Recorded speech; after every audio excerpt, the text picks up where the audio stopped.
The most effective method of controlling air pollution is to prevent the formation of the pollutants or to minimize the emission at the source itself.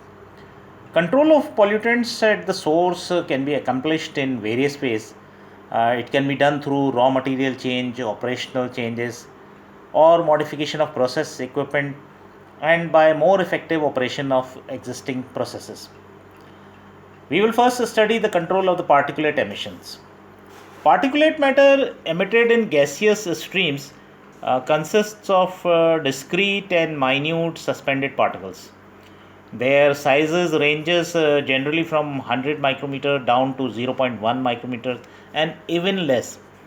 The choice of the collection devices depends upon a number of factors, both physical and chemical characteristics of particulates, the particulate size and concentration in the gas, volume of the particulates to be handled, and the temperature and humidity of gaseous medium. In particular, factors like toxicity and inflammability must be taken into consideration when we are evaluating some particular operating efficiency. The equipment used for particulate control is uh, as follows. The It can be classified as gravitational settling, centrifugal impaction, inertial impaction, direct interception, diffusion, and electrostatic precipitation. The presently available equipment which makes use of one or more of the above mechanisms are the part of the following five broad categories. The first category is known as the gravitational settling chambers. Second are the cyclone separators. Third category is known as the fabric filters. Fourth is known as the electrostatic precipitators. And last are known as the wet collectors or the scrapers.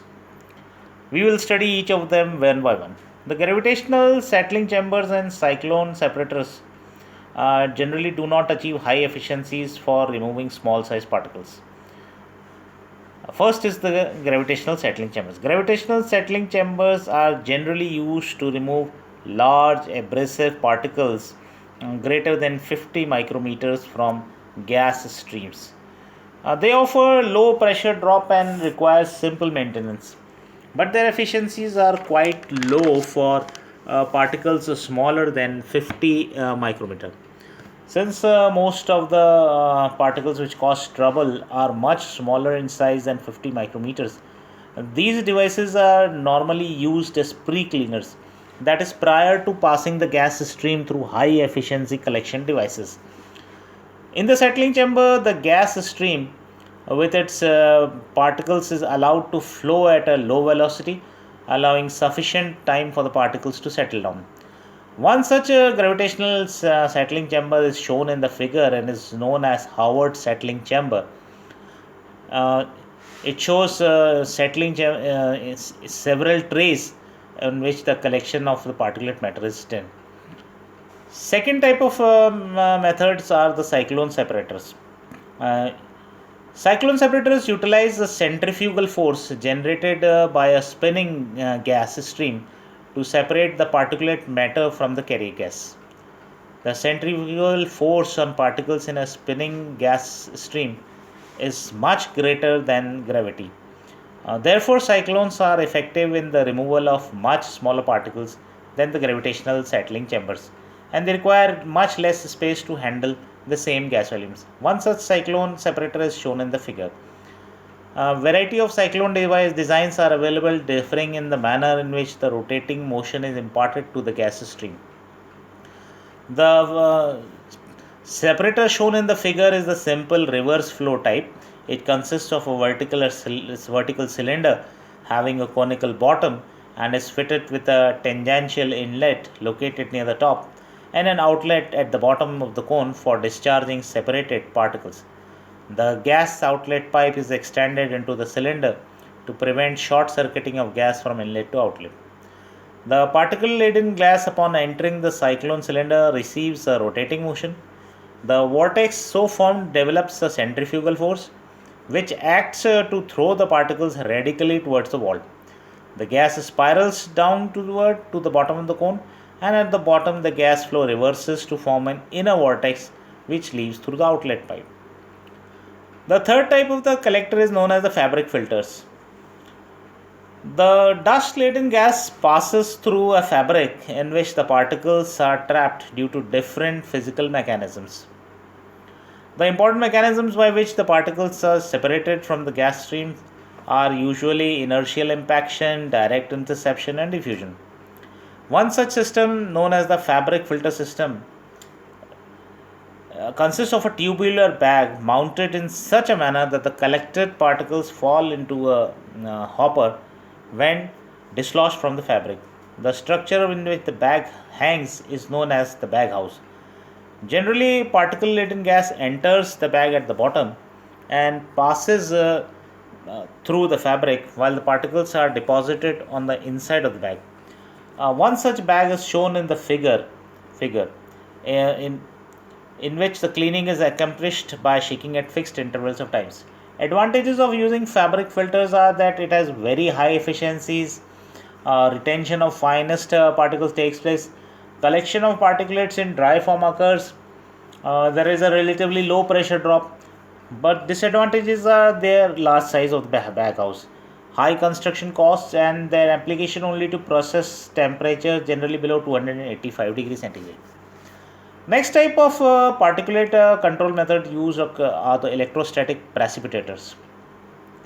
The electrostatic precipitator is one of the most widely used devices for controlling particulate emissions at industrial installations ranging from power plants, cement and paper mills to oil refineries. In most cases, the particulates to be collected are byproducts of combustion. In others, they are dust fibers or small particles such as acid mists from process industries. Electrostatic precipitation is a physical process by which particles suspended in gas stream are charged electrically, and under the influence of electrical field they get separated from the gas stream. One such a precipitator is shown in the figure. The precipitation system consists of a positively charged collecting surface and a high voltage discharge electrode wires which is suspended from an insulator at the top and held in position by weight at the bottom. At a very high DC voltage, discharge occurs close to the negative electrode, setting up an electric field between the emitter and the grounded surface. The particle laden gas enters near the bottom and flows upwards. The gas close to the negative electrode is thus ionized upon passing through the field. As the negative ions and the electrons migrate towards the grounded surface, they in turn charge the passing particles. The electrostatic field then draws the particles to the collector surface where they are deposited. The collected particles must be periodically removed from the collecting surface, which is done by wrapping or vibrating the collector to dislodge the particles. The dislodged particles drop below the electrical treatment zone and are collected for disposal. Next type of method used is the wet scrubber. Wet precipitation is the principal mechanism by which atmospheric particles are removed by nature. Wet collectors have a number of advantages over dry collectors, such as simultaneous removal of particles and gaseous pollutants, but also suffer from the problems of corrosion and liquid waste disposal. Take a look at the table in which the advantages and disadvantages of wet collectors are shown. As we have mentioned, advantage is the simultaneously removal of gases and particulates. They have a effective performance over a wide loading range. Equipment consists or occupies only a moderate amount of space compared to dry collectors such as bag house. Hazards of explosive dust air mixtures are reduced. Temperature has no effect on them, and moisture content also does not affect them.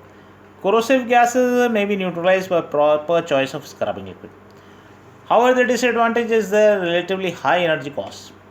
They have a problem of wet sludge disposal, corrosion problems, visible wet plume reduction buoyancy, and very small particles sub-micron size may not be captured.